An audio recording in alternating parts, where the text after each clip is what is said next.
Au Sénégal, l'exploitation du pétrole et du gaz est attendue par tous les citoyens qui espèrent enfin voir leur situation changer. Mais certains ne manquent pas d'exprimer leurs inquiétudes, surtout par rapport à l'impact environnemental que ne manquera pas d'avoir cette exploitation, notamment au large des côtes sénégalaises. Ces populations littorales, communautés impactées par l'exploitation du pétrole, doivent être relogées.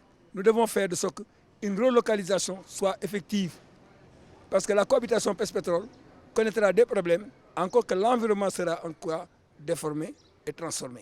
Si vous prenez la dérive littorale, si vous tenez compte des érosions côtières et tout ce qui s'ensuit, si aujourd'hui nous n'en prenons pas compte pour essayer maintenant de prévenir, protéger et participer, nous ne répondrons pas aux conventions des risques et catastrophes. Aujourd'hui, on parle de pétrole et gaz. Avez-vous ici une plateforme médicale au 3e niveau? Non, alors que c'est une obligation. On ne doit pas exploiter. Avant d'exploiter, il fallait explorer. Et en explorant, il fallait répondre aux exigences de la Convention de recherche biologique pour savoir ce qu'il y a.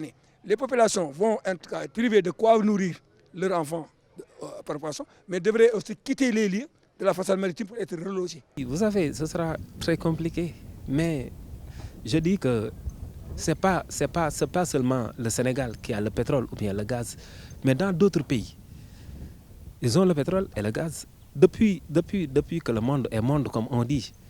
Mais le Sénégal vient juste de découvrir qu'il y a le pétrole et le gaz. Et les pays qui avaient déjà le pétrole et le gaz et qui commençaient même à exploiter cela. Mais comment ils ont fait pour gérer cela? Parce que, par exemple, sur cet espace-là dans lequel nous sommes, peut-être qu'il y a le pétrole, peut-être qu'il y a le gaz, on ne sait jamais, Dieu seul sait.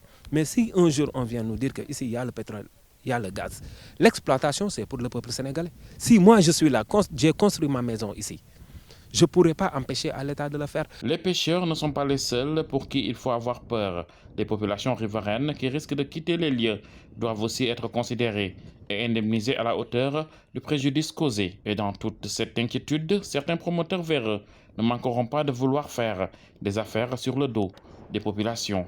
L'État doit créer un plan de construction de résilience des communautés littorales impactées par le pétrole et le gaz. Pour le foncier, l'État, il a un archivage des documents qui révèlent la propriété du domaine national. Comme Macky l'a dit, Macky connaît l'état des lieux avec les 2 agences qui ont travaillé sur le foncier. Mais l'État doit sanctionner les délinquants qui ont fait des spéculations, qui ont fait des états de concussion, ce que la loi ne l'autorise pas, qui sont enrichis sur le foncier sans pouvoir maintenant le justifier. L'État doit être régalien, l'État doit sanctionner, appliquer les lois.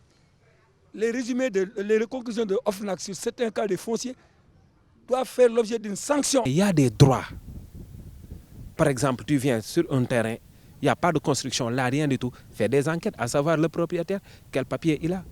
Mais aussi, il y a la possession, comme on le dit, parce que ici c'est un village. Les gens ils n'ont pas la culture d'aller chercher des titres fonciers ou bien des baux. Ce qu'ils savent, c'est que je vais à la mairie, trouver le président du conseil rural ou bien trouver le maire, qu'il me fasse une délibération qui montre que ça, c'est mon lopin de terre. Et ces gens-là aussi, il faut les accompagner. Parce que si cette situation-là continue, on risque de vouloir exploiter le pétrole ou le gaz et ces tensions-là vont continuer à animer l'espace public sénégalais. Et aussi, il faut faire savoir à cette population l'utilité de l'exploitation du pétrole ou du gaz.